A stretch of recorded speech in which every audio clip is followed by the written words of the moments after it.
Hello, future doctors. This is Samir Verma, currently pursuing MBBS first year from Shri Guru Ramdas Institute of Medical Sciences. आज की video उन बच्चों के लिए directed है जो नीट 2021 का पेपर लिखेंगे इस साल। इस वीडियो के अंदर मैं आपको कुछ स्ट्रैटेजीज और कुछ टिप्स एंड ट्रिक्स बताने वाला हूँ जो आपको अपने नीट स्कोर को बूस्ट करने में हेल्प करेंगे। तो अगर आप नए हैं चैनल पे तो प्लीज़ सब्सक्राइब कर दीजिए चैनल को और बेल आइकन दबा लेना ताकि आपको नोटिफिकेशन मिल जाए। और अगर आपको कोई भी डाउट्स है, कोई भी क्वेरीज है, आपको कोई क्वेश्चन पूछना है तो आप मुझे डायरेक्टली डीएम कर सकते हैं इंस्टाग्राम पे। मेरी इंस्टाग्राम आईडी डिस्क्रिप्शन में दी होगी। तो बिना टाइम वेस्ट किए लेट्स स्टार्ट।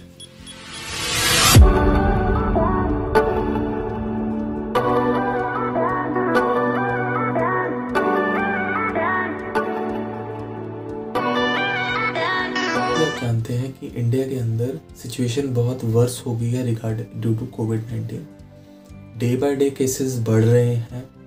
इसकी वजह से यार ऑल ओवर इंडिया बहुत लोगों को इम्पैक्ट हुआ है। स्पेसिफिकली मैं बात करूँ तो यार स्टूडेंट्स को इम्पैक्ट हुआ है। मैं अपनी बात करूँ तो हमारे कॉलेज लास्ट मंथ बंद हो गए थे। हम 20 डेज से घरों पे ही हैं और ऑनलाइन क्लासेस लगा रहे हैं। हमारे साथ सेम चीज़ हुई थी। नीट का एग्ज़ाम पोस्टपोन होता गया ग्रेजुअली और यार फेथ बंदे का लूज़ हो जाता है। बट आपने अपने आप को मोटिवेटेड रखना है, ठीक है। क्या कर सकते हैं आप? म्यूज़िक सुन सकते हैं, आप मेडिटेशन कर सकते हैं ताकि आप अपने आप को कूल एंड कंपोज रख सकें, क्योंकि ये बहुत ज़्यादा ज़रूरी है। क्योंकि एट द एंड आपके मार्क्स ही मैटर करते हैं। ये कोई नहीं पूछता कि आपने क्या किया, आप अच्छी प्रिपरेशन आपने करी, ये कोई नहीं देखता। अल्टीमेटली आपके मार्क्स मैटर करते हैं, आपका स्कोर मैटर करता है जो आपको आगे सीट दिलाएगा। तो मैं आपको स्ट्रॉन्गली रेकमेंड करता हूँ कि आप अपने आप को कंपोज रखें। मैं जानता हूँ कि बहुत टफ सिचुएशन है बट ये आपको इम्पैक्ट नहीं करनी चाहिए। Because when going gets tough gets going. Accept need preparation. Even gradually last year भी हमारे साथ ये हुआ था। क्या होगा कि ट्विटर वॉर शुरू हो जाती है कि we need postpone this that. ये आपको डिलेमा में रखेंगे चीज़ें। तो आप अपने आप से ही एक फिक्स टारगेट बना लो कि यार इस डेट पे नीट है, मुझे प्रिपरेशन करनी। ये मत रखो कि ये डेट वेरिएबल है, यार नीट तो पोस्टपोन ही होगा।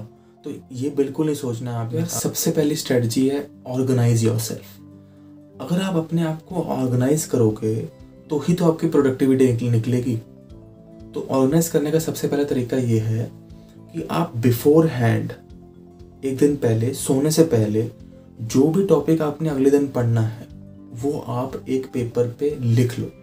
कि सपोज अगर मैंने थर्मोडायनेमिक्स में फर्स्ट लॉ ऑफ थर्मोडायनेमिक्स करनी है, या फिर मेरे को अगर आयनिक इक्विलिब्रियम करना है, या फिर मुझे अगर बायोडाइवर्सिटी वाला चैप्टर करना है कंप्लीट, तो मैं क्या करूँगा, या मुझे उसके क्वेश्चंस लगाने हैं, जो भी करना है, तो मैं उसका एक लिस्ट बना दूंगा कि यार ये 3 चीज़ें मेरे को अगले दिन करनी है और मैं ये करके सोऊंगा। तो मेरा ये काम कंप्लीट होना चाहिए, टिक लगाऊंगा वहाँ पर मैं। तो अपने फ़ोन में या कहीं भी उसकी लिस्ट बना के रख लो ताकि आपके ब्रेन को एक अचीवमेंट मिले जब उसको आप कंप्लीट कर लो, या आपके दिमाग में ये यार कुछ तो हुआ, समझ रहे हो। तो आपका फर्स्ट गोल आना चाहिए, आपने अपने आप को ऑर्गेनाइज करना है। तो ये तरीका हो गया पहला। आपके पास 84 डेज है अप्रॉक्सीमेटली, 3 महीने हैं अप्रॉक्सीमेटली। अगर आपने अपना सिलेबस कंप्लीट नहीं किया है, गो स्लो, ठीक है, भागने की ज़रूरत नहीं है। तो अपना सिलेबस पहले कंप्लीट करो। अब सिलेबस कंप्लीट करने का मतलब क्या होता है? सिलेबस कंप्लीट करने का मतलब ये होता है कि आपने जहाँ से भी आप वो चैप्टर कर रहे हैं, जी जहाँ किसी भी इंस्टीट्यूट से आप पढ़ाई कर रहे हैं, पहले से सेल्फ स्टडी कर रहे हैं, नोट्स बना के उन क्वेश्चंस को सॉल्व करो जो प्रीवियस ईयर में आए हुए हैं उस स्पेसिफिक चैप्टर के। मिनिमम आपने 100 क्वेश्चन सॉल्व करने हैं फिजिक्स और केमिस्ट्री में, और 200 क्वेश्चन आपने सॉल्व करने हैं बायोलॉजी में। वो भी होने चाहिए एनसीईआरटी बेस्ड। कोई भी बुक पकड़ लो, प्रीवियस ईयर की बुक कर लो। प्रीवियस ईयर में ये याद रखना कि मेरे को लगता है 2006 के अंदर एनसीईआरटी चेंज हुई थी। तो 2006 के पीछे वाले क्वेश्चन मत करना, उसके बाद वाले जितने भी क्वेश्चन हैं वो सारे कर लो, तो उससे तुम्हें बेनिफिट मिलेगा। ये हो गया। अगर तुम्हारा सिलेबस कंप्लीट है तो थर्ड टिप पे आते हैं अब नेक्स्ट। अब तुम्हें मेन फोकस करना है तुम्हारे टेस्ट पे, तुम्हारे वीक एरियाज पे।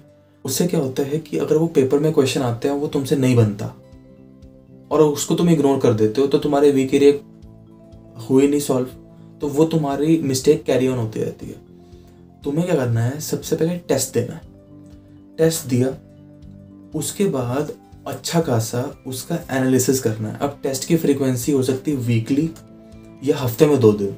मैं रिकमेंड करूँगा कि हफ्ते में 1 दिन टेस्ट दो। अगर आपका सिलेबस कंप्लीट हो गया तो हफ्ते में 1 दिन आपने टेस्ट दिया, संडे रख लो, संडे को आपने टेस्ट दिया 3 घंटे का, उसके बाद आपने उसका एनालिसिस करना है। अब एनालिसिस कैसे करना है, तो आपने चार्ट बना लिया, आपने अब क्या करना है, जो क्वेश्चन आपके गलत हुए ना उसको उठाना है, उसको उठा के आपने उसका कॉन्सेप्ट देखना है। सपोज ये कॉन्सेप्ट आया था बर्नौली थ्योरम पे, फ्लूइड डायनामिक्स पे, ये मेरा क्वेश्चन गलत हो गया, मैं नोट्स पे गया अपने, वहाँ पर जाके मैंने बर्नौली थ्योरम को रीड कर लिया।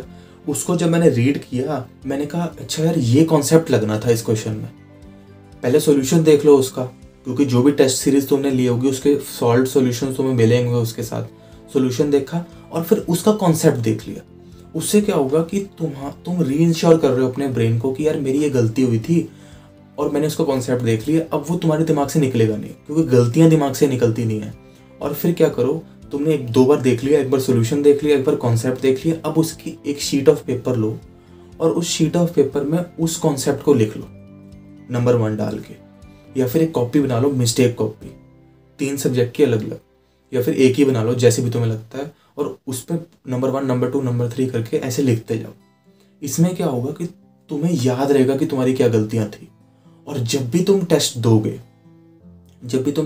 दोगे उस पूरे हफ्ते, मतलब तुम्हारे पास अच्छा खासा 1 हफ्ता होता है जिसमें तुम अपनी पूरी मिस्टेक्स को रिवाइज करोगे और मिस्टेक्स एनालाइज करोगे पूरा 1 हफ्ता। लाइक तुमने संडे को पेपर दिया, तुम्हारी सपोज 15 गलतियां निकली, ठीक है, तुमने 15 कॉन्सेप्ट तुमने जाके उसको रिवाइज किया और उसी कॉन्सेप्ट के बेसिस पे तुमने क्वेश्चन सॉल्व किए। तुम्हारी अगली स्ट्रेटजी आती है शॉर्ट नोट्स पे। ये शॉर्ट नोट्स बहुत ज़्यादा ज़रूरी होते हैं क्योंकि ये आपको हेल्प करते हैं क्विक रिवीजन के अंदर। अब आप कहोगे कि यार शॉर्ट नोट्स मेरे पास नहीं है, तो आप अपने शॉर्ट नोट्स इमिडिएटली बनाना स्टार्ट कर सकते हैं।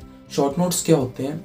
शॉर्ट नोट बेसिकली होते हैं कि अगर आपने कोई कॉन्सेप्ट पढ़ा, उस कॉन्सेप्ट की आप एक इमेज, एक पेज लो और उस कॉन्सेप्ट की आप एक इमेज फॉर्म बना लो।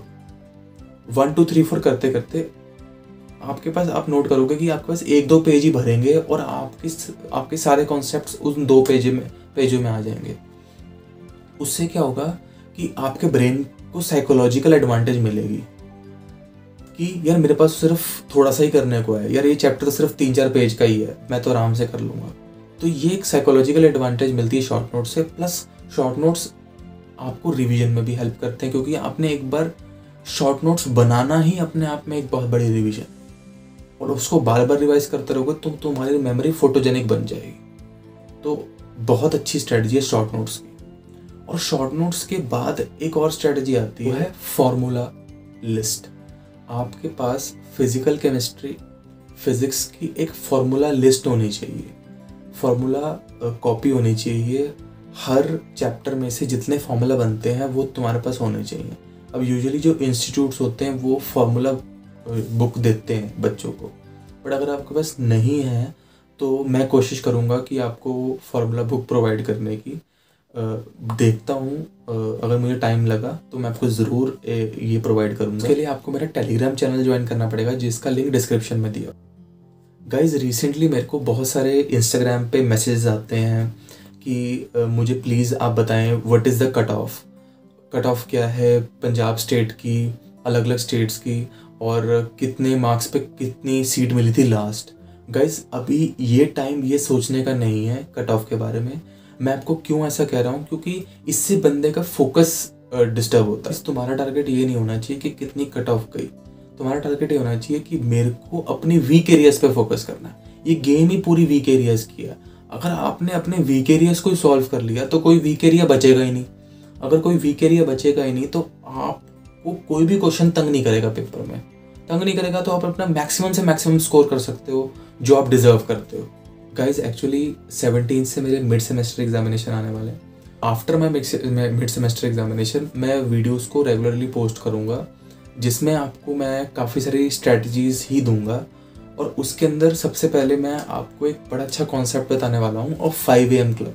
तो मैंने एक लिस्ट बनाई है जो मैं वीडियोस बनाऊंगा आगे फ्यूचर के अंदर, जो कि आपको हेल्प करेंगी अपनी प्रोडक्टिविटी को इम्प्रूव करने के लिए, अपनी टेस्ट स्किल्स को इम्प्रूव करने के लिए, अपनी लर्निंग स्किल्स को इम्प्रूव करने के लिए, memorization, how to make short notes, ये सारे की सारी मैं आपको एक मतलब स्ट्रेटजी वीडियोस डालने वाला हूँ फ्यूचर में। तो अगर आप नए हैं तो प्लीज़ सब्सक्राइब कर लेना चैनल को। तो यार जितने भी मेरे फ्रेंड्स ये वीडियो को देख रहे हैं, एंड में मैं यही कहना चाहूँगा कि यार कोविड से बचने का एक ही तरीका है, वैक्सीनेशन और प्रिकॉशंस। तो प्लीज़ अगर आपकी स्टेट में पॉसिबल है वैक्सीनेशन, तो प्लीज़ आप वैक्सीनेशन करवाएं और मैक्सिमम टू मैक्सिमम प्रिकॉशंस लें। So this is Sambit Verma signing off. Bye bye.